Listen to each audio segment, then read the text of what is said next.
Hey guys, Deva here, and I have some very exciting news for the Chargeblade players. Most of you probably heard of the new skill binds and what they do, and also of the new scroll swap feature, which is a very door opening mechanic. I'm saying door opening because there is so many combinations of switch skills that you can use in a great synergy. Today I'm going to showcase you 3 changes that buffed Chargeblade massively, and it's definitely gonna be a better weapon than in Rise. Number 1 and most exciting is the counter peak performance Axe Hopper combo. You may know from Rise how hard the decision was to either go with CCP and have a 0 knockback guard that fills all your files instantly, and an insane looking aerial Chargeblade move that does more damage than a normal SID. Well, now you can use both and it's insane. You can instantly charge your files and instantly swap your switch skills. Just watch how insane this looks. Sunbreak must be an anime art for all weapons and not just longsword. And this is just one of many options.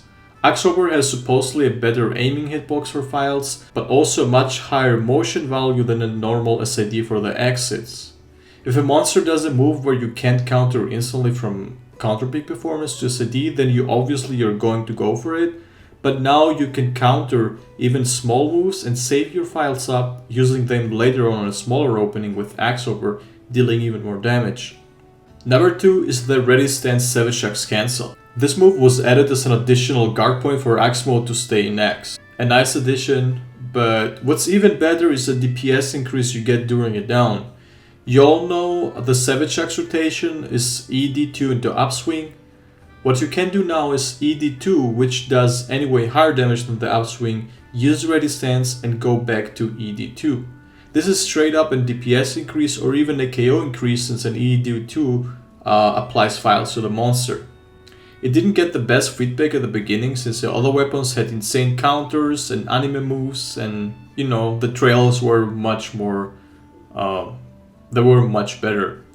But people quickly figured out of how much more useful it can be than just a guard. Number 3 is buffed file hitboxes. Yes, finally, Chargeblade is back, baby. It may not be noticeable on the horizontal hitboxes and you still have a very tight line to aim, but the vertical hitbox got a massive increase. Not as massive as in Iceborne it was, but it's still very good and it does its job. You can now hit monsters that don't touch the ground. If you remember the pain of missing every single file if the monster was just slightly lifted from a flinch upwards, or a 2-legged wyvern like Rathalos and Diablos and Basil, the files will 100% miss and going under them.